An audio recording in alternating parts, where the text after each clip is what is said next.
လနောက်ကအားလုံးအနန္တ၅ပါးကိုရှိခိုးပါ၏ဗျာ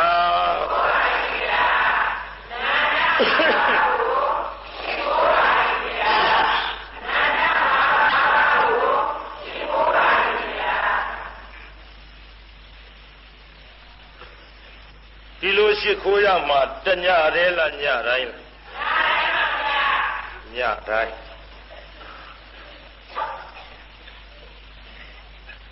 ညတိုင်းရှိခိုးပြီးတဲ့နောက်ဒီကနေ့ဘုန်းကြီးတို့1338ခုတဇောင်မုံလစုပ်4ရက်နေ့ညတောင်ငူမြို့တကုံတိုက်ရှိမှာ6ညမြောက်နှုတ်ဆက်ပွဲတရားပွဲကြီးဒီတရားပွဲကြီးမှာဘုန်းကြီးသာသနာပြုလုပ်ငန်းစဉ်အရာသာသနာရေးသည်ငါအရေးသာသနာရေးသည်တို့ဘုရားသားတော်များရဲ့အရေး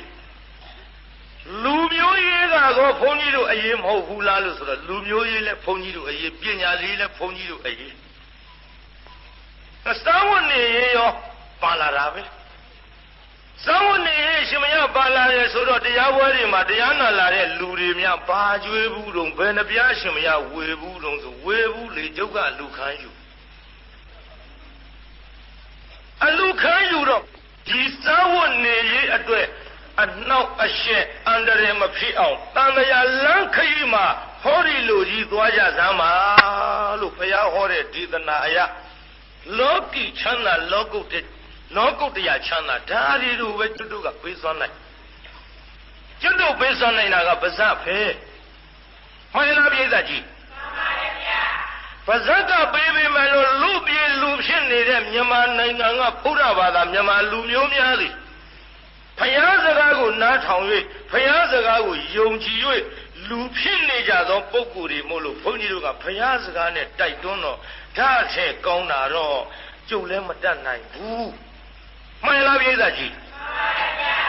လောကီချမ်းသာတယ်လားပြိဿကြီးလောကုတ္တရာချမ်းသာရောမပါဘူးလားအဲ့ဒီလောကီလောကုတ္တရာနှစ်ဖြာသောချမ်းသာတွေကိုရစေနိုင်တဲ့ဘုရားတရားတော်တွေကိုကျွတ်တို့ကပဲခမည်းတော်ကိုလက်ဆောင်ပေးနိုင်ပါတယ်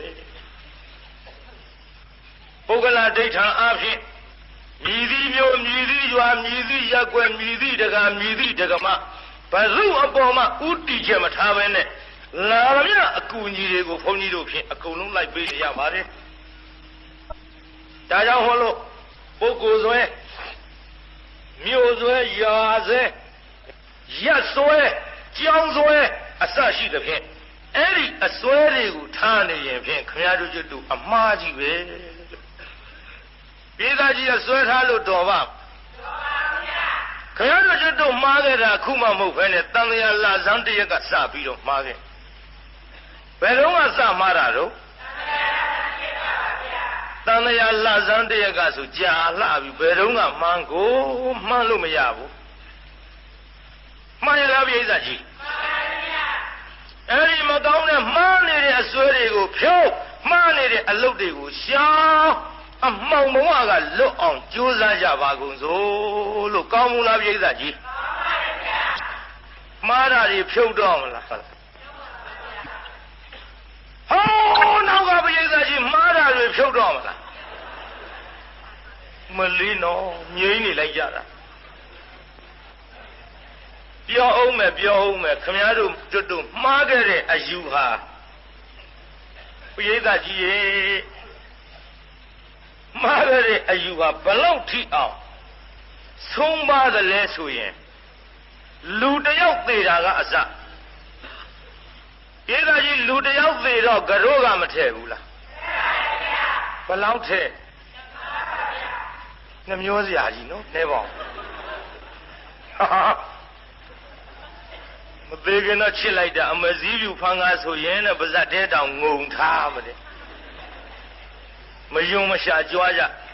ဒီတဲ့ဟိုသချင်းလေးတစ်ပုဒ်ကပေါ်လာတယ်ရင်တို့လေးသာဖြစ်ရင်ဘယ်ထားမဆိုလားဒီဟုတ်လားပြိဿကြီး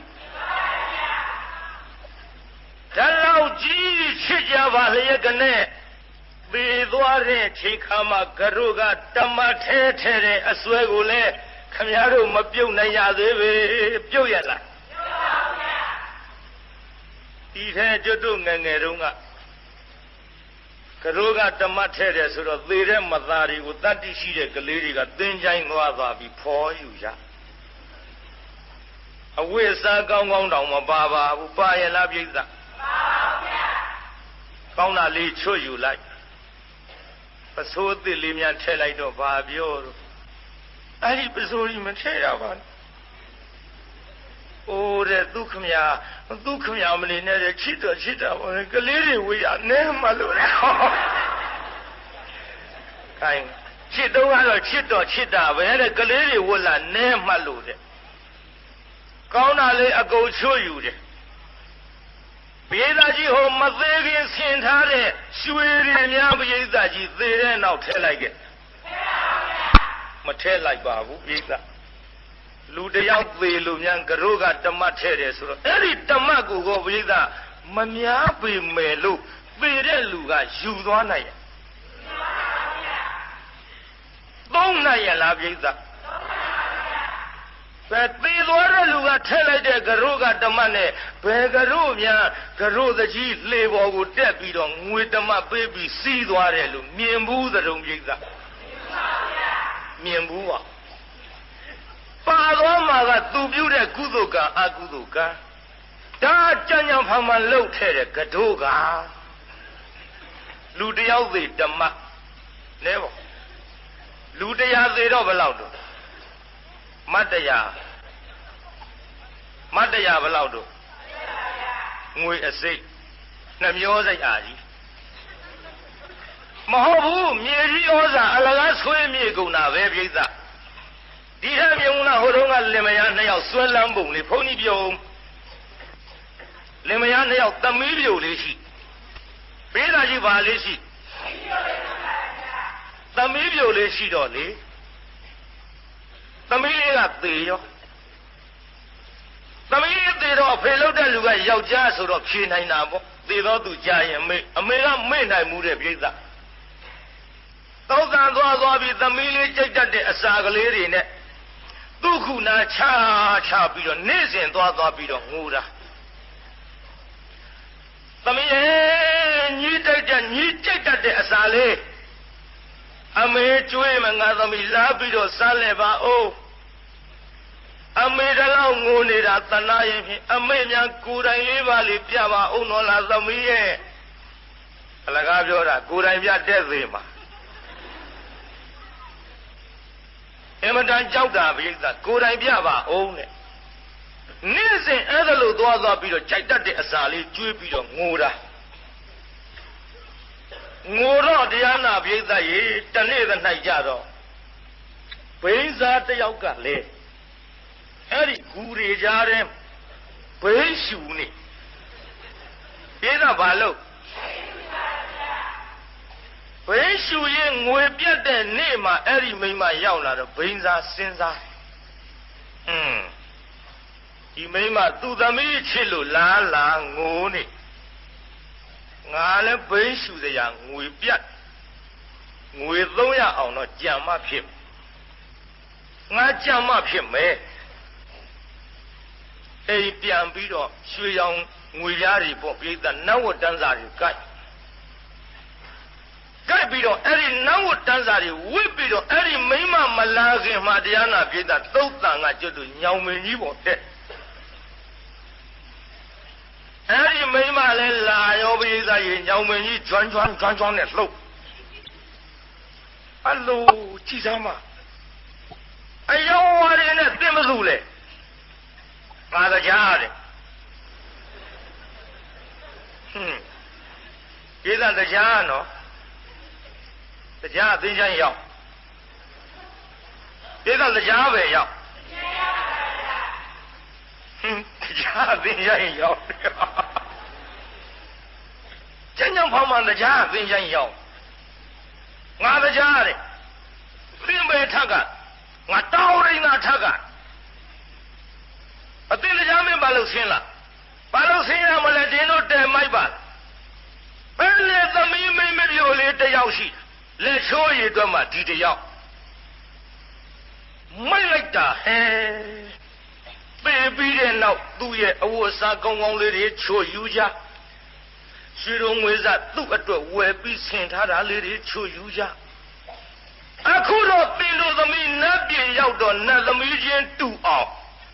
သူများလိုမဝတ်ရမစားရအဝတ်တန်းစာမဆင်ရတော့မှိုင်ပြီးခေါ်မမြင့်လည်းငယ်လေးနဲ့ငိုးနေပါလားဟဲ့ဘိဇာကအဲ့လေတရားကခေဘူးဝိဇ္ဇဒါကြောင့်ဟဲ့ငိုးမနေနဲ့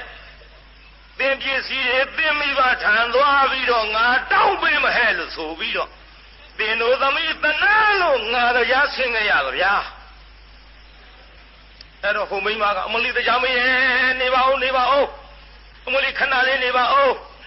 သမီးရဲ့ညီနာပြေရောက်တာသိရအမေဒီလိုမထားပါဘူးနမလေးခုတော့နတ်သမီးချင်းမတူလို့မဝေးရမစားရလို့ငါသမီးလေးငိုတဲ့ငါသမီးလေးဝတ်လက်စားကြီးအမေပေးလိုက်မယ်တရားမင်းခဏနေပါအောင်ဆိုပြီးတော့အိမ်ပြန်သွား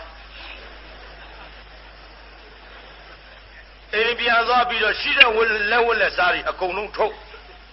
အထုပ်ကလေးနဲ့ခတ်တုတ်တုတ်ပြေးလာအမလေးတရားဆောင်မမလားသမီးလေးထားငါပေးလိုက်ချင်တယ်နတ်ပြည်သွားရအောင်ကလည်းဖောကားမရှိချက်မရှိနဲ့ငါပဲလို့နီးနေမှလည်းမတက်နိုင်ပါဘူး။ဒါမထူးဘူးဆိုပြီးတော့ရွှေတော်ငွေစားလက်ဝတ်လက်စားတွေထုတ်လာပြီးတော့တရားမင်းသမီးလေးပစ္စည်းတွေယူလာပါလေဆင်းခဲ့ပါငါဆင်းခိုင်းမနေနဲ့တရားဘုံတကူအနုကိုရှိတယ်ဆိုတာနင်တို့လူပြေကလူတွေသိအဲ့ဒီနာကခါထားခဲ့ငါတကောနဲ့ယူနေမြန်ပြန်တကူနဲ့ယူမယ်လဲပြောရင်နေမြန်ပြန်မြန်မပြန်လို့ပဲဖြစ်မလို့ညောင်မင်းမောကမနှဲဆင်းရသူ့နောက်ဝတ္တန်းစာတွေကဟိုချိတ်ဒီချိတ်နဲ့စုပ်ပြတ်ကုန်ဒါနဲ့ဟိုလည်းကောင်းပါပြီတရားမင်းဆိုတော့ဂူလေးနာထုတ်ကလေးချထားခဲ့ပြီမိမကပြန်ရောဒီတဲ့ယောက်ျားလုပ်တဲ့လူကမိမမရှိတော့အိမ်မော်တက်ပြီးကြည့်လိုက်တော့ဟောကြည်စမ်းဒီမိမတမိတက်တာကြီးပွင့်ဟာကုန်ပြီတက်ခက်တဲ့မိမပဲရှောက်လဲနေပါလေသမီးပစ္စည်းတွေကုန်ပြီရဲ့ဒီလိုနဲ့တရားနာပြိဿညီးတွားနေတော့မိမကရောက်တော့ဗာပြောနေဟေးဗာပြောမင်းမဲ့သွားတာတော့ကြည်ကသမီးပစ္စည်းတွေကုန်ပြီဗျတော့ရမ်းကုန်မနေနဲ့သမီးပစ္စည်းသမီးထံကျုပ်သွားဖို့ဟဲ့သမီးပြေပြီဥစ္စာတော့နဲ့သမီးပြေတာတော့ပြေတာဘောတော့ကျုပ်လေသမီးတနာလုံးလို့နေ့စဉ်အစာဟာရလေးနဲ့သွားပြီးတော့ငိုရမလားအဲ့ဒါဒီကနေ့တော့တရားမင်းဆင်းလာတယ်တရားမင်းဆင်းလာတယ်တော့တရားမင်းကကျွတ်တို့သမီးလေးအခုနတ်ပြည်ရောက်နေတာရှိတဲ့လက်ဝတ်လက်စားတွေအကုန်လုံးနေလို့ချွတ်ယူလိုက်ပြီးအတွက်နတ်သမီးချင်းအတူတူမဝတ်နိုင်မစားနိုင်လို့အခုမှိုင်ပြီးငိုးနေလို့ငါတရားပြောပေးမယ်ဆိုပြီးဆင်းလာလို့ကျုပ်သမီးလက်ဝတ်လက်စားတွေတရားထံသမီးကလေးစီရောက်အောင်အကုန်ပေးလိုက်ပြီးတော့မိုက်ပါမိမရာငါများခေါ်ရောပေါ့မှားနေတာလေးမှားရအောင်ဒီတော့မယုံမှာပါတော့တဲ့တော်မြင်းနဲ့လိုက်ပေါ်တဲ့နေုံတရားကပဲမလို့တရားအသိဆိုင်မှာပေါ်တော့အေးဟိုငါလိုက်မဟဲ့သမီးလေးထားမှားရအောင်ဆိုပြီးတော့မြင်းကြီးနဲ့လိုက်မြင်းနဲ့လိုက်တော့မြင်းခွာကန်ကြတော့တရားကူတွေတဲ့လှက်ပတ်ပုတ်တန်တော်သူ့ကိုကြားလိုက်လာပြီထင်တယ်သူ့ကိုကြားလိုက်လာပြီထင်တယ်ပိဿတရားကဟိုဘယ်မှာပုံကူတွေကဘယ်မှာရှိတရားဟိုသင်္ချိုင်းကကူတွေထဲလျှောက်ပုံသင်္ချိုင်းကကူတွေထဲလျှောက်ပုံတော့တရားလည်းမြင်းနဲ့လိုက်သွားတော့မြင်းခွာတာအကြားကူလေးနာကပ်ပြီးတော့ပုံတယ် ဒီကလည်းတရားနာပရိသတ်ရေမြင်းကိုညောင်ကိုင်းချီပြီးတော့ကူတွေတဲ့လျှောက်ရှာတယ်အိုးတရားမင်းအိုးတရားမင်းနဲ့တရားကလည်းအတန်မပေးရဘူးဒီကတရားအတန်ပေးရရဲ့လားအတန်မပေးရဘဲနဲ့တိတ်တိတ်ကလေးလှက်ပတ်ပုံရင်ရှောင်ရင်းနဲ့ပဲဟောမြင်တော့တရားကလေမြင်းမော်တအားလွှားနဲ့တက်ပြီးတော့မြင်းကြီးနဲ့ဆိုင်ရောပြိဿမြင်းကြီးနဲ့ဆိုင်တော့ဟိုလူကဘာပြောတယ်ထင်ဟာအာဃာတရားကွာအာမလေးအာဃာတရားကြည်ဆောင်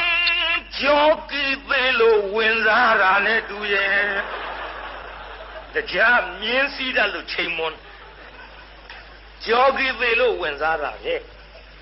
အဲ့တော့သူကဘာမှားလိုက်တော့တရားမင်းအရေးမကြီးပါနဲ့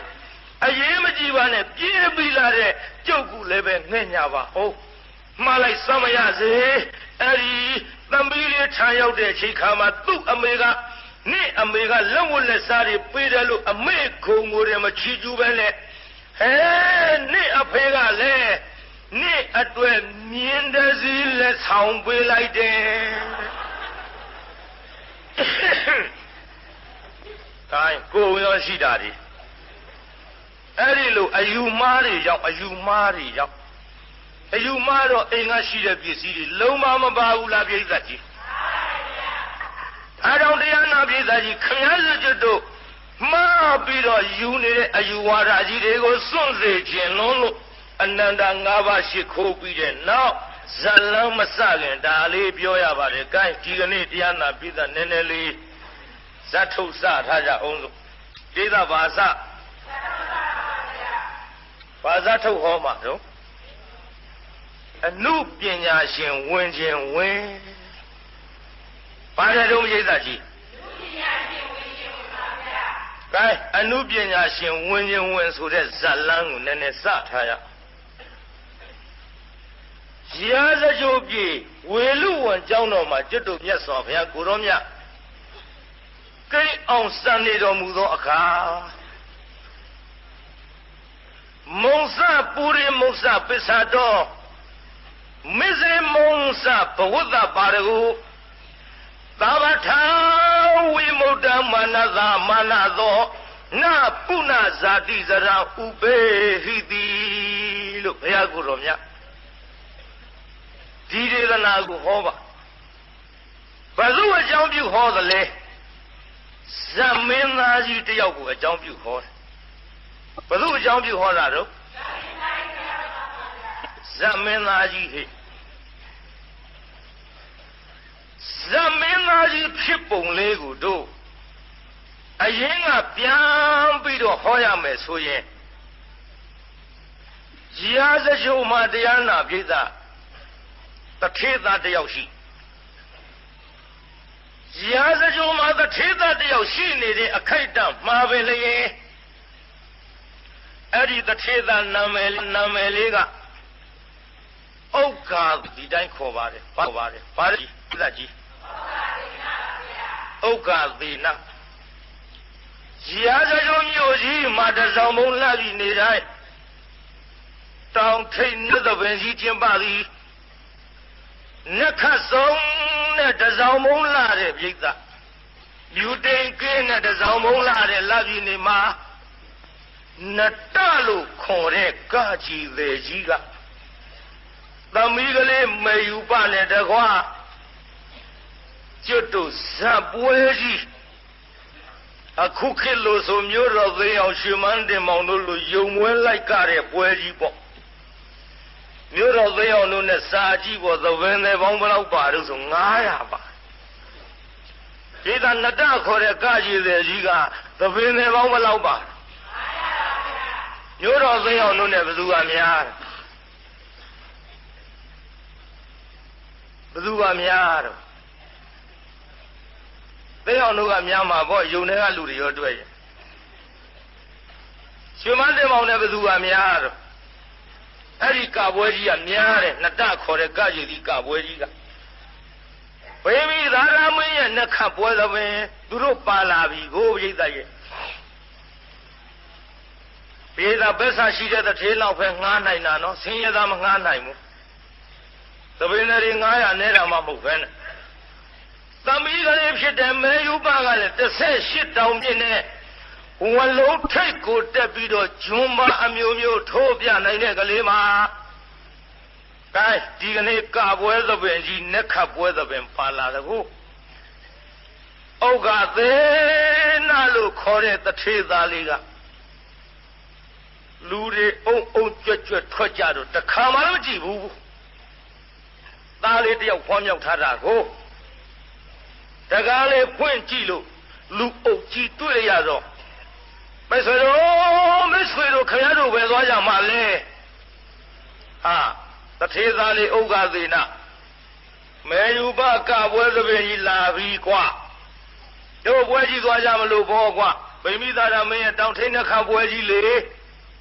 မင်းမရောက်ဘူးလားဟာကျွန်တော်ဖြင့်သိတောင်မသိမိပါဘူးခင်ဗျာကျွန်တော်လိုက်ပြစေခင်ဗျာအေးလာကွာတို့စောင့်နေဟဲ့ပါသွားရောပြိဿကြီးအဲ့ဒီလိုဥက္ကသေနပွဲပါသွားတော့ဟောကကျွတ်တို့ကြိုးတန်းထားရမေယူပကပွဲကြီးကြိုးတန်းထားရအဲ့ဒီကြိုးဝိုင်းကြီးအပြင်ဘက်ကနေကြည့်ရဒီပြင်ရင်းနေအပြိုတော်တွေအစရှိသည်ပေါ့ခုခေတ်လိုနေမလားတော့ပြောတာဘူးကျုပ်လည်းမြင်မှုတာမဟုတ်ဘူးရမ်းတော့ရဒီပြင်ဟာတွေကပြီးတော့မေယူပလှည့်ရောက်လာဥက္ကသေနသူ့တငယ်ချင်းတယောက်နဲ့မေယူပထွက်လာပြီပြိဿဥက္ကသေနကြီးမျက်တောင်မခါဘူးဟာဟေးတဲလှပါလားကွာဒီကောင်လှတာအသာကြီးမင်းပါးစပ်ကဘာမှပြောနဲ့မင်းပါးစပ်ကပြောနေဒီပြင်လူတွေမျက်စောင်းထိုးလိုက်အသာကြီးကွာလှတာပြောတာပဲကွာလှတယ်ပြောရမလားကွာကိုယ့်ဘာသာကြည့်လို့ဆိုကြည့်ဖို့လာတဲ့ကိစ္စနောက်မေယူပကတရားနာပြိဿကြီးခြေတော်ကလေးစုံရပ်ပြီးတော့ခေါင်းကလေးအောက်ဆိုင်ပြီးတော့နမမိပေါ့လေပရိသတ်ကြီးအယိုးသေးပေးပြီးဥညွတ်လိုက်ဥညွတ်ပြီးတော့ကလေးမလေးကဝလုံးတိုင်ကြီးကမှလှည့်ပတ်ပြီးတော့အရေးရဲကွာရှုပ်တာဒီဝလုံးတိုင်ကြီးကဟေးတကယ်ချင်းဘာလဲကွာဥက္ကသေနရဒီဝလုံးတိုင်ကြီးကဘာလို့စိုက်တာဟောဗျာမင်းဒီပွဲတစ်ခါမှလိုက်မကြည့်ဘူးတော့ခန်းနေတာဘောကွာဒီမဲ့အဲ့ဒီဝလုံးက18တောင်မြင့်နေကွာဟောမြင့်တာငါမေးတာမဟုတ်ပါဘူးကွာဘာလို့စိုက်တာတုံးလို့ဟောဗျာအဲ့ဒီဝလုံးထိတ်ကိုတက်ပြီးတော့အဲ့ဒီကောင်မလေးကဂျုံပါထိုးမှာကွာဟာဖြစ်ပါမလားကွာမင်းလုံလားကွာဒီကောင်နဲ့တော့ခန်းနေပြီသူကဒါနဲ့စားလာတာကြာပြီကွာဟာကွာလိမ့်မြန်ချလိုက်ရင်ဩတဲခက်တဲ့ကောင်နဲ့တွေ့နေပါပြီအသာကြီးကွာအမေစကားသိမပြောနဲ့နောက်မေယူပကတရားနာပြည်သာဝလုံးလေးနာကတ်သွားတယ်ဝလုံးလေးနာကတ်ပြီးတော့လေဝလုံးကိုကျွတ်တို့ကာယခွာမတက်ဘူးဝလုံးတက်ပုံလေးဟိဟောတယ်လို့လက်နှစ်ဖက်နဲ့ဒီတိုင်းဝလုံးကိုကင်ပြီးတော့ခြေဘဝနှစ်ခုနဲ့ကမ်းပြီးတော့တွေ့ရကလေးတက်သွားဝေးတိုက်တက်သွားတာဟာဟေးသူတက်ပုံကတစ်မျိုးကွာဘာတစ်မျိုးတော့ကွာတို့ယောက်ျားတွေတက်တာနဲ့မတူဘူးကွာဟာဒီကောင်ခက်နေပါပြီကွာမင်းစကားမပြောနဲ့ဆိုနေမှာဟာငါတို့ကခွာတက်တာကွာအဲ့လေကားခွာတက်တာကွာသူတက်တာကြီးဆောင်ကွာဘယ်လိုကြီးမှလည်းမသိဘူးမင်းနဲ့တော့ခက်နေပါပြီကွာဟေးစကားမပြောနဲ့ကွာဒီလိုနဲ့ကလေးမလေးကတဝက်လောက်ကြာရင်တော်ရောပေါ့ကွာမလီထက်ထအောင်တက်မှလည်းတူပါရဲ့ဒီကောင်ဒီမှာအထက်တက်ရုံမကဘူးအပေါ်မှာကြည့်မင်းဘယ်လိုဂျွန်းပါထိုးမယ်ဆိုတာမင်းအတန်းလေးစမ်းကွာဒါနဲ့အပေါ်တက်သွားအပေါ်ရောက်တော့တရားနာပရိသတ်ကြီးမေယုပခလေးမကလက်တစ်ဖက်ထဲနဲ့ဝလုံးထိတ်ကလေးကိုကင်ပြီးတော့ချီဗနောင်ကလေးနဲ့ဝလုံးကိုချိတ်ပြီးတော့ခန္ဓာကိုယ်ကိုတအားလှည့်လိုက်လို့အရှင်ကလေးလဲရရောပရိသတ်ကြီးခြေတော်နှချောင်းကဘေးမှာတရားနာပရိသတ်ခြာလဝလဲအောင်တအားလှည့်ဗျမလီဟာ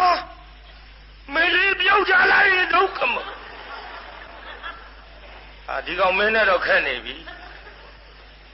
ဒါနဲ့စားလာတာကြာပြီกว่าဒီတော့ဝဲမဟုတ်ဘူးဒါကြောင့်လဲသူတို့ပတ်စံကြေးကြီးပေးပြီးတော့တထေးမှငှားနိုင်တာပေါ့ကွာအသာကြီးတော့ကွာအမလေးမောလာပြီဒီမှာရဲ့တောက်သူဆင်းမှုကောင်းပါပြီပူနေတာသူကကြားရဲကပူနေတာသူကကြားရဲကနောက်တရားနာပြေးသားမေယူဘကလေအဲ့ဒီဝလုံးထိတ်လေးကိုလက်ဖက်နှောင်းတစ်ခုနဲ့ထောက်လက်ဖက်နှောင်းတစ်ခုနဲ့ထောက်ပြီးတော့ခြေတော်နှချောင်းမိုးပေါ်ထောင်လိုက်သောက်တော်ကြီးဟုတ်ကားသေးနာအကိုယောဂရာကြီးကြည့်ရင်ဒီကောင်ဒါနေသမ်းမှာကွာမင်းနဲ့တော့ခက်နေပါပြီဟာဟေးခြေတော်ခြေတော်နှချောင်းကကွေးသွားလိုက်တာဟာနောက်ဆက်ပေါ်ရောက်သွားပါနောက်ဆက်ပေါ်ရောက်သွားပါဟာလက်နှစ်ဖက်ကဝလုံးထိတ်ကိုတရားနာပရိသတ်ကြီးထောက်ပြီးတော့ခါကလေးကိုလေခြေတော်ကလေးကွေးချလိုက်တဲ့နောက်ဆက်နှစ်ခုကဟောခေါင်းလေးပေါ်တင်ထားပရိသတ်ကြီးမဖြစ်ဘူးလို့ဆိုနိုင်မလားပရိသတ်ကြီးမဖြစ်ဘူးလို့ဆိုနိုင်မလားမလေးခုခေတ်ကြီးမှာပေါ့သရှားဆက်ကတို့ဘာတို့ဆိုတာဒီဘုန်းကြီးကြည်ဘူးပြီလို့မအောင်မင်းနဲ့ကြည်တယ်အောက်သားမန်းလေးတုန်းကအဲ့ဒီတုန်းကစာသင်သားပါရုရှားဆက်ကဆိုလားပါဆိုလားလာတာကျုပ်သွားကြည့်ကြောက်တာနဲ့သိမကြည်ရဘူးတရားနာပိကကြည်ရဘူးဘယ်လိုကြီးတွေမှန်းကိုမသိတာဆက်ကဆိုတာဒါတွေကိုနိုင်ငံများကဟာတွေမှာကတရားနာပိသကြီးကျွတ်တို့မြန်မာနိုင်ငံဟိုဦးမောင်မောင်တို့ကန်ချွန်တို့တောင်ဒါမျိုးတွေဖြစ်ကုန်ပြီကလေးမလေးတွေကရကုန်ပြီကြည်တရားနာပိသအဲ့ဒီမယူပါလေးကအဲ့ဒါလိုတရားနာပိသရေနောက်ဆက်ပေါ်ခြီးပွားလေးတင်ပြီးတော့တဖြည်းဖြည်းနဲ့ဟောလက်ကလေးကရှောချသွားလိုက်တာဝလုံးထိတ်ကလေးကခါပေါ့ခါပေါ်မှာတရားနာပိသခါခလေကောင်တဲ့တဲ့ဝလုံးထိတ်ကလေးနဲ့ထောက်ပြီးတော့ခြေတော်နှချောင်းကဟိုဘက်ကလက်နှစ်ဖက်ကဒီဘက်ကမလေးဟေးကြားတော့မှာပါပဲခက်နေပါပြီကွာမင်းနဲ့တော့အသာကြည့်နေစမ်းပါကွာပေးသားကြီးဟိုကျုပ်တောင်ပြုံးမွဲမှာကန်ချွန်တို့ပါလာတော့ငါကြားလားအမလေးတော်ကီပြောတဲ့လူကလည်းအတော်ကောင်းဘူးဟဲကလေးမကြည့်လို့ဟိုကတရားနာပြီးသားဘာသာလေးပေါ်မှာခါလေးတင်ထားတာကိုမလေးဘုရားအမလေးသေးရလာကြီးရဲ့အမလေးသေးရလာကြီးရဲ့ဒီထဲကလေးမလေးကခေါင်းဘက်ကများပြီးတရားနာပြီးသားရှော့ပြောတဲ့လူကပြောတယ်မလေးတော်သေးတကောက်ကွေးနဲ့ချိန်ပြီလို့ဟဲကလေးမကြည့်လို့အမလေးအောက်ကပြောတဲ့လူကပြောအဲ့ဒီလိုပဲတရားနာပြီးသားခါကလေးနဲ့တင်းပြီးတော့လက်ကလေးနှစ်ဖက်ကဝလုံးကင်ပြီးလှဲလိုက်တာလေဝလုံးထိတ်မှလဲနေတယ်မယူပါလေဟိုကောင်ကယင်ကြီးမာလို့ဥက္ကံသိနာနောက်တစ်ဖြည်းဖြည်းနဲ့ခန္ဓာကိုယ်ဘက်ကတရားနာပရိသတ်ရေမြားပြီးတော့အလေးချိန်ကဟိုခေါင်းဘက်ကအောက်ရှွန်ချလိုက်တော့မလေးဟာမလေးသေးပါပြီဆိုပြီးဥက္ကံသိနာကြိုးတော်မောကာယကြီးသေးပါပြီဆိုပြီးကြားသွားပြီဆိုပြီးတော့ဟာသေရှိတော့ငါသနာလို့ဟမလေးများဆင်းနေတယ်ငါနဲ့ဘာမှမဆိုင်မဲနဲ့ပူလိုက်ရတာမယူပါရဲ့ပူရင်နဲ့အခုတော့ဟမလေးသူသေချင်းစိုးနဲ့သေပြီမကြည့်ပဲနဲ့သေနာတရားနာပြနောက်ဘေးရကောင်ဟဲ့ကောင်မင်းဘာဖြစ်ဟောဗျမင်းလည်းလုံးရပါဖြစ်တော့မလင်ကမကြည့်ရဘူးမိတ်ထားတာသေပြီဆိုပြီးတော့ဟဲ့ကောင်ဖွင့်ကြည့်သားမအောင်ကဟိုမှာကိုကကြည့်တရားနာပြီးတော့ခြီပြားလေးနဲ့ဝလုံးထိတ်ချိတ်တာဟာ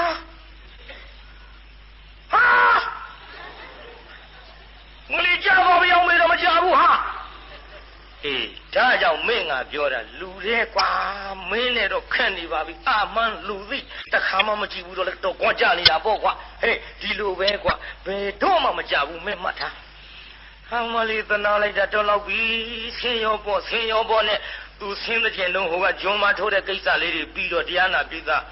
ရိုးမဆင်မှုတရားနာပြီးသားခေါင်းကအောက်ကဇောက်ထိုးဆင်း အောက်ဆင်းပြီးတရားနာပြိဿရေဆလံပေးပြီးတော့အယိုသေးပေးပြီးတော့မောဂယုတ်ကြီးရဲ့ဝင်သွားပွဲကြီးပြိဿကြီးပြန်ညဩဃသေနာပြန်မှုကြိုးတန်းကြီးကိုင်ဟဲ့ကောင်သွားစို့ဟေးသွားတော့ကွာငါမလိုက်တော့အားပဲဖြစ်မှလဲကွာတကြောင်မမိဘငါဆူးနေမှာပေါ့ဇူးမစိုးကွာမလိုက်တော့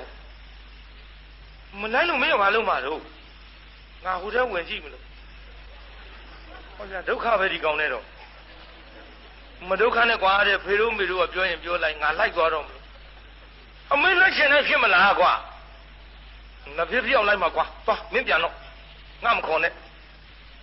အေမောင်ဒီလိုလဲမင်းမိဘပြောလိုက်ယုံမှာပဲဆိုပြီးဟိုလူတွေကပြန်သွားသူကကြိုးတန်းကြီးအောင်ငုံဝ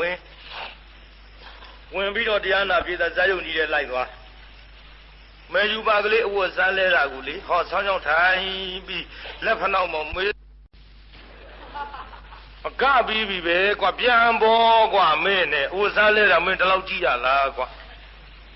အာကျုပ်တော့ဝတ်စားလဲတာတွေမကဘူးနောက်အမြဲတမ်းအကုန်ကြည့်ပါကွာကြနေပြီဒီကောင်ဟဲ့ပြန်မပြန်ပါဘူးခင်ဗျာကျုပ်လေဟိုဘာပဲလုပ်ရကျုပ်လိုက်ပြရစီအာမဖြစ်ပါဘူးကွာပြန်မမောင်းရင်ဒီလိုနဲ့ငုတ်တုတ်ကြီးကျုပ်တော့မပြန်ဘူးခင်ဗျမလိုက်ရကျွန်တော်မပြန်ဘူးခင်ဗျမပြန်ဘူးနဲ့တရားနာပြိဿရေငုတ်တုတ်ကြီးထိုင်းနေအဖေလို့သူကဟိုသူ့တငယ်ချင်းတွေကပြောလို့အိတ်ထောင်နဲ့ငွေထည့်ပြီးလိုက်လာ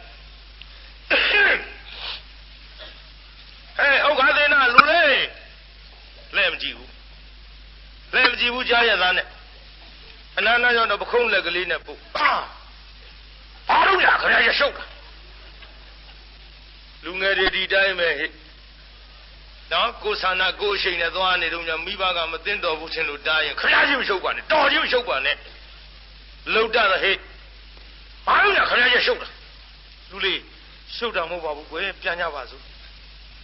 မပြန်ဘူးပြကျုပ်လိုက်တော့ဘာလိုက်လို့ပဲဖြစ်မလဲသားရဲ့ကြံ့ကြစို့ကွကျုပ်တော့လိုက်တော့မှာလူလေးမင်းမိဘနှစ်ပါးစုံရှေ့မှာပြောဆိုပြီးတော့မှငါသားလိုက်ချင်လိုက်ပါတော့အဖေတယောက်တည်းလည်းမပြီးဘူးလေမင်းအမေနဲ့စုံညီပြောပြီးမှမင်းလိုက်ပေါ့လာဟောဒီမှာအဖေတို့လေပြီးတော့ကိုကြနာဒီသပင်ကြီးကလိုက်ပြောပြီးပါမယ်ခဏလုံးတော့လိုက်ခဲ့ပါဦးလိုက်ခဲ့ပါအောင်ဆိုတော့အဖေခေါ်တာနဲ့ဒီလိုဆိုရင်ခင်ဗျားတို့ပြောပေးရမှာနော်ဆိုအိမ်လိုက်သွားအိမ်ကြတော့အမေကိုကြိုးကြောင်ပြောတော့အမေလို့သူကမျက်ရည်စားနေတာရဲ့ဘယ်နဲ့ကြောင့်သတိသဘဝကသပင်ဒီကိုကြိုက်ချင်ရတာတော့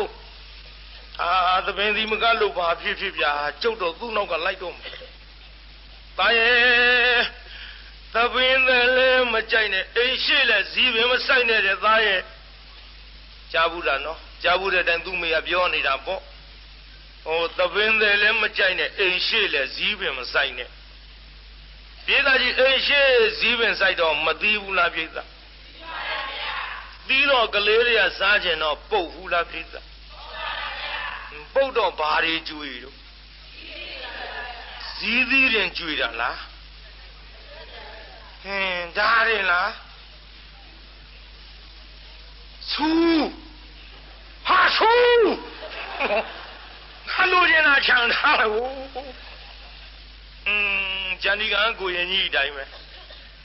ငါကိုရင်ကြီးမိတဲ့ဒါပါတော့လို့ဝါလုံးလက်ညှိုးထိုးပြတယ်ဝါလုံးပဲရနောက်ဝချမ်းဖြည့်တဲ့လို့ထက်ချမ်းခွဲပြတယ်ဒါပါတော့ဆိုဝချမ်းမထွက်ဘူးအဲ့ဒါဝါမလုံးတော့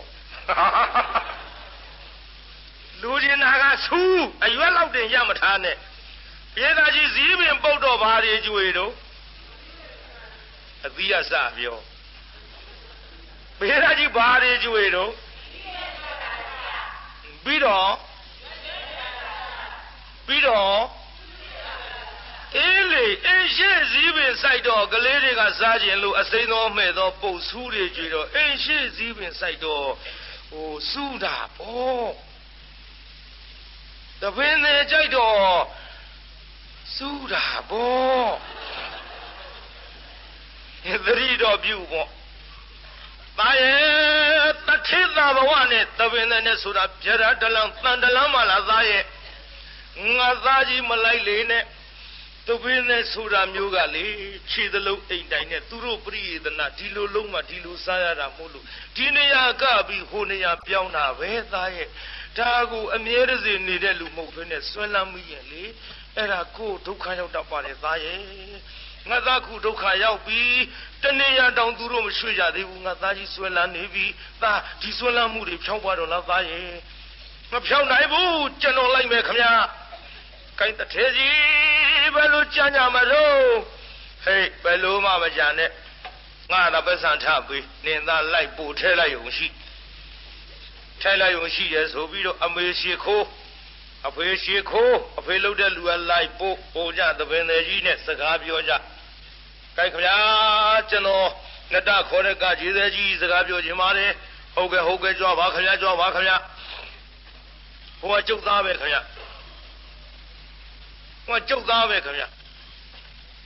ဟောသိပါပြီတဲ့ခင်ဗျာလာခေါ်သွားတယ်စောစောတုန်းကသူများတွေပြန်သွားလို့ဒီထက်တယောက်တည်းဝင်ကပ်ပြီးမျက်တောင်မခတ်ပဲကြည်နေသူပဲတဲ့ကျုပ်သိပါတယ်တဲ့အဲ့ဒါဘာပြုတော့ခင်ဗျာသမီးကိုဆွဲလမ်းမှုဖြစ်ပြီးတော့အခုတော့မရရင်သေရလိမ့်မယ်ဆိုလို့လိုက်ချင်တယ်ဆိုလို့ကျုပ်လာပြီးတော့ခင်ဗျာကိုမိသားဖာသားပြီးဖြစ်အောင်ဆိုပြီးလူကြီးချင်းစကားပြောတာပါခင်ဗျာအေးလူကြီးချင်းကတော့ပြောစရာမလိုပါဘူးခင်ဗျတထေသာပဲသူ့နာမည်လေးပဲလို့ခေါ်တော့ဥက္ခသေနလို့ခေါ်တော့ခင်ဗျအေးဒါဖြင့်ကျုပ်နေနဲ့ကတော့ထူးပြောစရာမလိုဘူးကျုပ်နဲ့ပေါင်းမှမဟုတ်ဘူးဗျလူငယ်ချင်းပေါင်းတင်ကြမှာဆိုတော့ကျုပ်သမီးလေးခေါ်ပြောဦးမယ်နော်သမီးရဲ့မယူပါလို့ခေါ်လိုက်တော့ကလေးမလေးအပြင်ထွက်လာဘာတော့ဖေရဲ့ငါသမီးရဲ့ကန်တူတူရှင်းရှင်းနဲ့ဝင်းပေါ့အဖေတို့ကလည်းရှေ့ဆက်ပြီးတော့ခရီးကူအောင်မှာနော်ဟိုစောစောကငါသမီးဒီကပြီးဝင်းလာတဲ့ချင်းအဝတ်စားလဲတဲ့နေရာမျက်တောင်မခါဖဲကြည့်နေဟိုတည်းငါသမီးမှတ်မိသိပါတယ်ဖေရဲ့တဲ့စောစောကတော့ငါဒီကြည့်နေတာအခုလည်းပြန်ရောက်လာပြန်မလားတဲ့ပြန်ရောက်လာဆိုဒါသူ့ဖေတဲ့သမီးရဲ့ဒါကြောင့်ငါသမီးရဲ့ဟိုလူကြီးချင်းကတော့စကားပြောပြီးသို့တော်လည်းပဲငါသမီးဆန္ဒအရေးကြီးပါတယ်ဘယ်လိုသဘောရအောင်လို့ဆိုတော့သမီးလေးကပြောတယ်အဖေတဲ့မင်းသမီးဆိုတာကအဖေလည်းသိပါတယ်သူလည်းသိပါတယ်တိုင်းသူပြည်သားလူများတွေကလည်းသိကြပါတယ်မင်းရောက်အောင်မလေးဖေရဲ့မင်းသမီးဆိုတာပရိသနာဝမ်းစာကြောင့်ကိုယ့်အလုပ်ကိုမရှင်းနိုင်မကြောက်နိုင်မဲနဲ့လူပြဲနဲ့တွေ့ရမင်းသားနဲ့တွေ့ရတို့တော့ကြောင့်ငိုလိုက်ရတို့တော့ကြောင့်ကြီးလိုက်ရတို့တော့ကြောင့်မဲလိုက်ရမချစ်တော့လဲချစ်တဲ့အောင်မကြိုက်တော့လဲကြိုက်တဲ့အောင်ဟန်ဆောင်တဲ့အလုပ်တွေအမတန်များပါလို့ဖြင့်သမီးတို့အလုပ်ကြီးကိုလေသူနဲ့ရလာတဲ့အချိန်ခါကျမှအနှောက်အယှက်ပေးလာရင်သမီးတို့ကလည်းဒီဝါသနာကမဖြောက်ဖြစ်နိုင်တော့ဖြစ်နိုင်ပါမလားဖေရဲ့ဒီတော့ဟိုကောင်ကဝင်ပြောတယ်ဘာလို့ဘယ်သူနဲ့အတွဲလာရပြီရောတော့ကွာကြနေပြီပြိဿအကုန်သဘောတူတယ်တဲ့ကဲဒါဖြင့်ရပြီးတာပါပဲမောင်ရင်ဘယ်နဲ့တို့သမီးကဲဖေတဲ့ဟိုတလောက်ထိအောင်ဆွဲလန်းနေတာလိုက်ပါစေတဲ့ကဲဒါဖြင့်လူလေးအဖေးပြမယ်နော်ပြန်ခင်ဗျမြန်ပြကြည့်ကျင်တော့ဘူးလေမိဘကြောင့်သိကြည့်ကျင်တာမဟုတ်ဘူးဒါမျိုးနဲ့ပတ်သက်လိုက်ခင်ဗျမြန်ပြဆိုတော့ဖိုးကြီးရမျက်ရည်စာလေးနဲ့ပြန်ရပါသွားပြီတရားနာပြေသာဥက္ကသေနာကြီးဒီလိုဥက္ကသေနာကြီးပါပြီးတော့သွားရမှတဖြည်းဖြည်းတစစီမခောက်တာဝါမခောက်တာကိုတရားနာပြေသာကားလက်တော့ကားလိတ်တောင်ဖြောင်းမဆွဲတတ်တဲ့ကောင်ကြီးဒီလိုပါသွားတော့တဖြည်းဖြည်းတစနဲ့ရှိတာလေးကဂုံပြီးပြေသာရှိတာလေးကဂုံပြီးပြေသာအပိုးဆိုရင်တစ်ခုပဲရလားအပိုးဆိုတာသိရောက်ပေါ့သားလေးတယောက်လေပညာတွေပို့တယ်မထင်နဲ့စီးပွားရေးတွေငွေတွေရွှေတွေပို့တယ်မထင်နဲ့သားတယောက်အပိုးရသားတယောက်ရလာတော့ကလေးကဥမမဲစားမမြောက်သူကဘာပညာမှမတတ်တော့မိမလုပ်တဲ့လူကကလေးစောင်းချော့မေတ္တာမရှိတော့ဘူးငါအစကတယောက်တည်းအပြိုးစင်းဘဝနဲ့နေတော့ကတော့ဟန်ကြလိုက်ပါပြီမဲယူပါနဲ့လက်ဆောင်ပနာတွေယောက်ျားပြိုတွေကပြေးလိုက်ကြတာလေသုံးမကုံဆွဲမကုံအခုတော့သူ့လင်လုံးပြီလို့ငါဘသူကမှအရေးမလုပ်ကြတော့ဘူးဘာလဲဆောင်မလို့မရတော့ဘူးအမလေးသပင်းတဲ့ဘဝအိမ်အောင်ကြရင်တော့ဖြင့်ဟ မကြပါဘူးလေကင်သားတယောက်ရအခုတည်းစီးမခောက်တော့ဝါမခောက်တော့ကားလေးကအစာမဆွဲတာမကင်တတ်နဲ့တော်ပြီမြန်သွားပြီးရောဆိုပြီးကလေးစောင်းချော့ဗုဒ္ဓတဏဟာရကသာဗုဒ္ဓဘာလာဝဟနသာချော့တာခတ်စောင်းချိတ်ပေါ့လေဟဲ့လူပြင်းရဲ့သားမငိုနဲ့နေ့အဖေလူပြင်းကလေဘာမှပညာမရှိတဲ့အပြင်ကထူသေးတယ်ဘာမှမလုပ်တိုက်မကန်တိုက်နဲ့မင်းအဖေအားကိုပြီးတော့မင်းငိုနေလေသလားမငိုနဲ့အနုပညာဆိုရင်ဘာတစ်ခုမှမတတ်တဲ့မင်းအဖေကမွေးတဲ့သားမို့မင်းကိုလေငါတသက်ကျွေးရမွေးရသလောက်အားကိုရရောက်မယ်မဟုတ်ပါဘူးတိတ်ဆိုပြီးကလေးရိုက်တော့တလောင်းမရိုက်ပါနဲ့ကွာရိုက်တယ်ကိုဥကသိနာရိုက်တယ်တော့ဘာပညာမှမတတ်ဖဲနဲ့ရှိတာလေးလည်းကုန်ပြီအခုကျုပ်တော့လေသားရကောင်နဲ့ပွဲလည်းမကရတော့ဘူးမဲယုတ်ပအိမ်အောင်ကြလို့မိမအိုဘဝရောက်သွားကြတဲ့ကဘယ်သူမှလည်းဂရုမစိုက်ဘူးပွဲမကရဘဲနဲ့နားထားရတဲ့ရက်တွေကလည်းများလှပြီဒီမဲ့ဟိုတော့မနေရင်ကောင်းမယ်ဟေးမင်းငါအနုပညာမတတ်လို့ပြောနေတာပေါ့ဟုတ်တယ်တော့အနုပညာမတတ်လို့ပြောနေတာဟေးဒီမှာငါအနုပညာမတတ်လို့မင်းအထင်သေးပြီမဲ့လို့ယောက်ျားပါကွာကြိုးစားဖရားတောင်ဖြစ်နိုင်တယ်ကဲသွားပဲမေယူပါသားကောင်နဲ့နေခဲ့ပြီတော့လို့မယားလေးနဲ့သာထားပစ်ခဲ့ပြီးထွက်သွားတကူဗျအကျိတ်အနှဲပေါ့တရားနာပရိသတ်အနုပညာရှင်မဟုတ်လို့အိမ်ကနှင်ထုတ်တယ်ဆိုတော့ကြိုးစားလိုက်တာသပင်သေးကြီးတယောက်ရဲ့ထံမှာဘလောက်ထိအောင်ပညာတွေတက်လာတော့ဆိုတော့သူမယားလေးမယ်ယူပါက18တောင်ရှိတဲ့ဝလုံးထိတ်တက်ကနိုင်ဟောသူကအတောင်60မြင့်တဲ့ဝလုံးထိတ်တက်ကနိုင်တဲ့ဗျအတောင်60မြင့်တဲ့ဝလုံးထိတ်ကိုတက်ပြီးတော့ဂျွန်းပါးတွေထိုးနိုင်တယ်ပညာလဲတက်ရောပြန်လာပြီးထုတ်ကြီးနဲ့မေယူပါလမ်းခေါ်လိုက်ပညာလေးတက်လာတော့အတန်စာပေါ့ဝလုံးအတောင်60ထိတ်တက်နိုင်တဲ့လူမပြောနဲ့ဖဲသမားတွေကြည့်မှာပေါ့ဟုတ်သားပဲဖဲသမားရှုံးတဲ့ရဲ့ဘယ်ကြောင်ကဝင်လိမ့်မှမသိနိုင်လာရင်အတန်လေးစာတယ်မင်းအဲ့ဗလားကွာဇော်ရရှိသေးနိုင်တဲ့ရဲ့ရှုံးတဲ့ရဲ့ကြဘယ်ကြောင်ကဝင်အိမ်မှမသိဒါဒကမတွေပြောလို့ကျုပ်သိတာပါ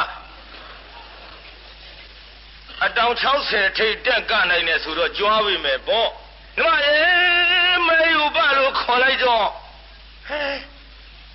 ဒီကငါရှားဘူးပါတယ်ကဲအတူတူနေလာပြီခုမှရှားဘူးတယ်လို့နောက်အိမ်ပြင်မဲ့ထွက်ကြည့်လိုက်ဟဲကောင်းပါပြီနာထွားရတော့နေတော့ကြည့်ချင်ဘူး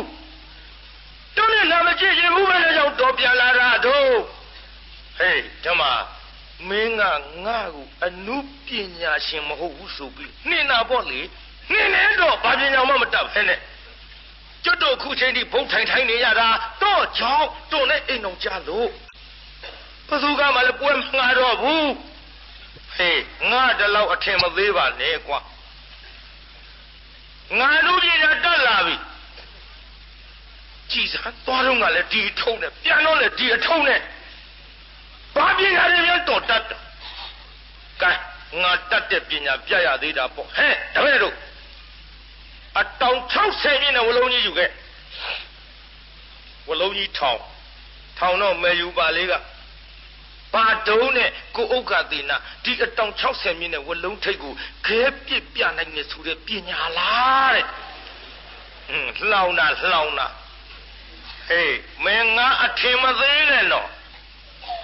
ကြိတ်ကွာဆိုပြီးကြောင်လေးမြှောင်းနေအောင်ကြိုက်ပြီးတော့မေယူပတ်တက်တယ်လို့ပဲတရားနာပြီးကခြေဝါးလေးနဲ့ဝလုံးကိုကမ်းပြီးတော့တွေ့ရကလေးတက်သွား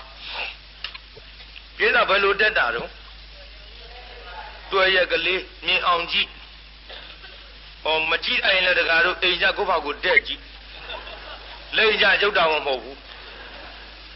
ကြည့်အခုတော်ရကလေးတက်သွားတော်ရကလေးတက်သွားတော်ရကလေးတက်သွားတော့တဝက်လောက်ရောက်တော့တရားနာပြည်သာမေယူမဝလုံးထိတ်ကန်ပြီးလှဲ့တယ်လို့သူကဝလုံးတစ်ဖက်ထဲနဲ့ကန်ပြီးအမလေးတခါတအားလှဲ့ဟဲ့မလေးကိုကသေးနာတော်လာအဲ့ဒီကိုကသေးနာထိတ်ထီအောင်မတက်နဲ့တော်တက်များရင်ဒုက္ခဖြစ်လိမ့်မယ်နော်ဟာအလုံးကြီးကတောင်60ကိုကွာမြင့်ကြီးဆိုတော့ဘာရှိမှလည်းမသိဘူးငါတော့စဉ်းစားရကြံကိုကလည်းလက်ထိတ်ထီအောင်မတက်လေမြင့်လာတဲ့ကျုပ်မကြည့်ရပါဘူးဟမလေးတော့ပညာစွမ်းကျုပ်တလောက်ဆိုရင်သိပြီရဘူးဟိုကလေဟေးငါကတက်မတက်အဆုံးထိအောင်တက်မကွာလို့ဝါလုံးအဆုံးထိအောင်တက်ဝါလုံးထိတ်လဲရောက်ရောပရိသတ်ကြီးဥက္ခာသေနာကမေယူမလို့ဟောလက်ဖဏောင်ကလေးနဲ့ထောက်လက်ဖဏောင်ကလေးနဲ့ထောက်ပြီးတော့ခါကလေးကွေးပြီးတော့ခြေတောင်နဲ့ချောင်းမေယူမလို့ခြေဘဝလေးနဲ့နောက်ဆက်ပေါ်တင်ပြလိုက်တော့ကြဝလုံးကြီးတစ်ဖက်ထဲနဲ့ကန်ပြီးတော့ရမ်းလိုက်အမလေးတော်တော်ကြတရားနာပြည်သာခြေပြားကလေးနဲ့ဝလုံးချိတ်ပြီးတော့ခေါင်းကဘေးမှာတရားနာပြီးတော့တအားရမ်းပြလိုက်ဟောလေးကြုံမကြည့်ရပါဘူးကိုကသေနာဆင်းတော်ပြုတ်ပါပြီဆင်းမတော်ဒီပညာကျုပ်သိပါပြီအမလေးကျုပ်လည်းဂျုံမာဒီကစားလာတဲ့မိမဒါပေမဲ့လို့တော့ကိုကျုံမကြည့်ရပါဘူးနဲ့အဲ့ဒါလို့ပြောရင်ဆိုရင်ခန္ဓာကိုယ်မေယူပချိန်လို့ဝလုံးထိတ်နဲ့ခါအလေကောင်ထောက်ပြီးတော့ဟောကိုလေးချိန်ပြကိုလေးချိန်ပြီးလှဲ့ဟင်ဖျားဟိုလေးကြတော့မထင်ရဲ့ကိုကတင်နာအမလေးကြတော့မထင်ရဲ့ထင်ရဲ့နဲ့ကြည်ရင်ခေါင်းပဲအလေးချိန်ကလေးကလဲပြီးတော့မောင်ဥက္ခာသေနာလေရှောကြသွားလိုက်တာအမလေးသေပါပြီတော့ဆိုပြီးတော့မြင့်တာလက်ဝါးနဲ့အုပ်ထားသေပြီကျုပ်စကားနာမထောင်လို့ကျုပ်စကားနာမထောင်လို့တော့ဒုက္ခဖြစ်ပါဘောလားကိုကသေနာဆင်းမတော့ဆိုရသားနဲ့မဆင်းဘူးလေးတော့တဲ့များရင်ဒုက္ခဖြစ်လိမ့်မယ်လို့ကျုပ်ပြောရသားနဲ့အခုတော့အဖျားရောက်ပြီးလိမ့်ကြပြီလေးကျုပ်မကြည့်ရပါဘူးဆိုပြီးတော့တရားနာပြည်သာဝါလုံးချေရင်ကြည်လိုက်တော့မတွေ့ဘူးဟင်ကိုဥက္ခာသေနာသူ့တပည့်တွေကအလောင်းပွေသွားလို့အိမ်ထဲရောက်ထမရဲ့အပေါ်လည်းမောမကြည့်ဘူးနောက်တရားနာပြည်သာကြည်ရင်နဲ့ဝလုံးထိတ်ကြည့်လိုက်တော့ဟင်မလေးတွဲလောင်းလေအဲ့လေတွဲလောင်းကြီး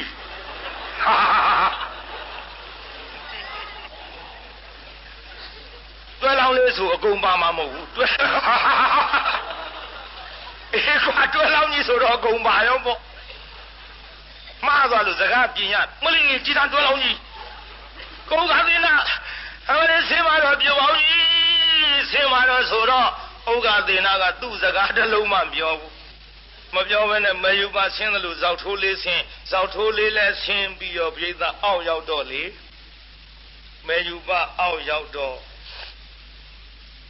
ဥက္ကသေနာအောက်ရောက်တော့နားထောင်နေတာပြင်လည်းမပြေဘူးမေယူပါဖြစ်နေဥက္ကသေနာအောက်ရောက်တော့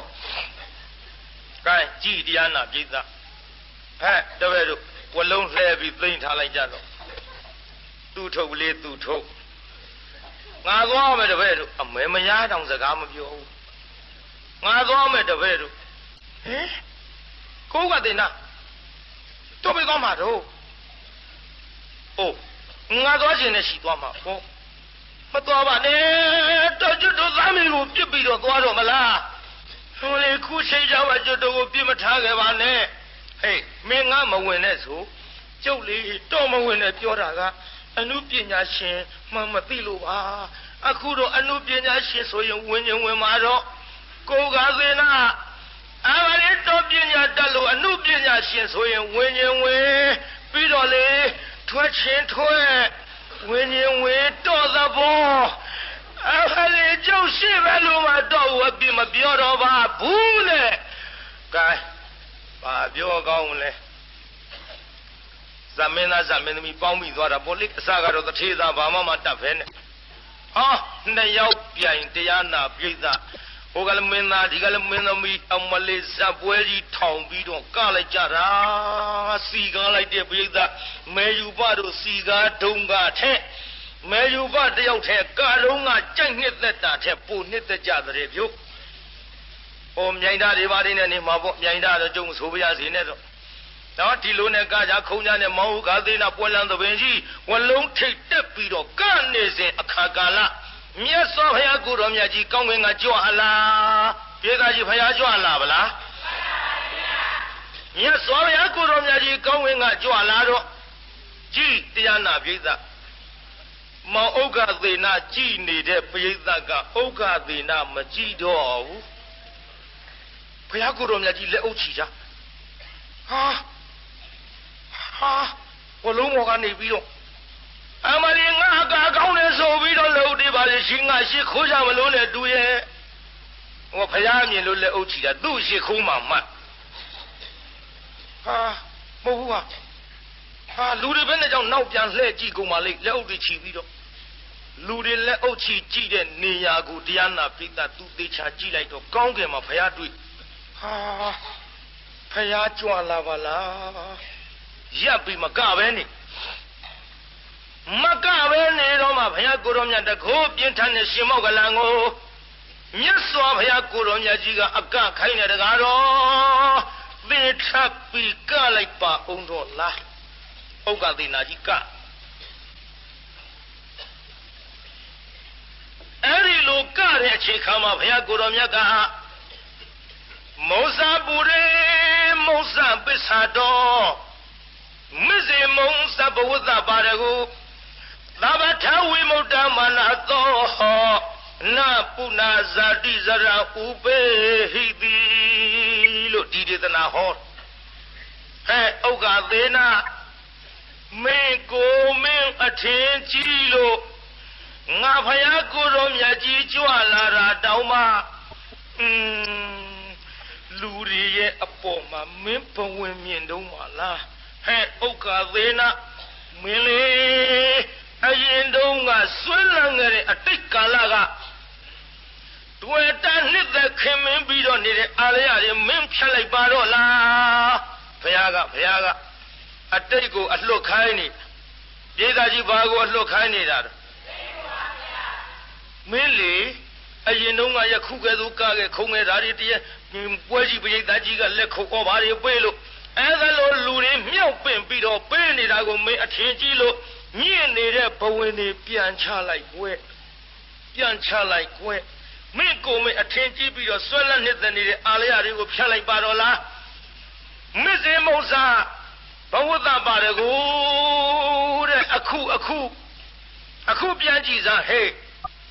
အခုပြစ္ဆုတ်ပဆက်ဆက်မင်းကိုကြည့်နေတဲ့အခါကာလအမလေးငါကိုနှစ်သက်တယ်ငါကိုကြိုက်တယ်ငါကိုသဘောကျတယ်ဆိုပြီးတော့မင်းကိုမင်းအထင်ကြီးပြီးတော့တွေ့တာနေတဲ့အာလယကမင်းဖြတ်လိုက်ပါတော့လားသဗ္ဗထာဝိမု တမနာသောမင်းအကယ်၍များလေဟောဒီအလုံးစုံသောလောကကြီးပေါ်မှာဒီလောကကြီးတွေကလူမြောက်တတ်တဲ့နိဗ္ဗာန်ကိုမင်းအာယုံမရှိပဲနဲ့အတိတ်မှာဆွဲလန်းခြင်းပြစ္ဆုတ်ပံမှာဆွဲလန်းခြင်းအနာဂတ်မှာဆွဲလန်းခြင်းဆိုတဲ့ကာလသုံးပါးကိုမင်းမလွန်မြောက်နိုင်ရင်ဖြင့်ဥက္ခသေနာဇာတိအတ္တတဖန်ပြန်ရ၍ဘဝတိုင်းသေပြီးတော့နေတဲ့ဒီခန္ဓာဝတ်စင်ကြီးကမင်းလွတ်မည်မဟုတ်ဒီအလုံးစုံသောဒုက္ခဒီမှာလွတ်မြောက်လို့ရင်ဖြင့်ပြစ္ဆုတ်ပံအတိတ်အနာဂတ်ဆိုတဲ့ကာလသုံးပါးကလွတ်လိုက်ပါတော့လားလို့မြတ်စွာဘုရားဟောကြားတော်မူသောအခိုင်အတန့်မှာပဲလျက်ဟောတရားနာပိဋကဝလုံးပေါ်မှာပဲလျက်ဥက္ခသေနာကြီးအာသဘောကုံခံ၍အရဟတဖို့သို့ဆက်ရောက်ပါတယ်ဗျာပိဋကကြီးဘယ်မှာရောက်သွားတော့လောက်ပါပြောတယ်ဟာအရဟတဖို့ လို့ဝလုံးထိပ်ပေါ်မှာဘယ်မှာတော့ပြိဿဝလုံးထိပ်ပေါ်မှာအရဟတဖို့ကိလေသာကုန်ခန်း၍ယဟန္တာကြီးဖြစ်ပြီးတဲ့နောက်ဥက္ကသေနာကြီးလည်းပါသွားရောပါသွားတော့ဟိုခလေးမှမေယူပကလည်းသူမရှိငါမနေဘူးရဲ့လို့ဟောတရားနာပြိဿနောက်ကလိုက်သွားပြီးဘိက္ခုနီမှာဝတ်လိုက်တာသူလည်းယဟန္တာဖြစ်ဘာဖြစ်တော့ပြိဿယဟန္တာဖြစ်မဲ့ဘဝကြီးဇမင်းသားနဲ့ဇမင်းသမီးဘာကြောင့်ဖြစ်ကြပါလဲဒီအမေးလာတယ်ပြိဿဒီအမေးပေါ်လာတယ်အဲ့ဒီအမေးဖြေဖို့ကတော့လေဟိုးနောက်ဘဝတုန်းကယဟန်တစ်ပါးကိုသူတော်စင်တစ်ပါးကိုဆွမ်းကံကြွလာသောချိန်ခါမှာတရားနာပြိဿပြစ္ဆေကဗုဒ္ဓအရှင်မြတ်ပေါ့လေဆွမ်းကံကြွလာတဲ့အချိန်ခါမှာ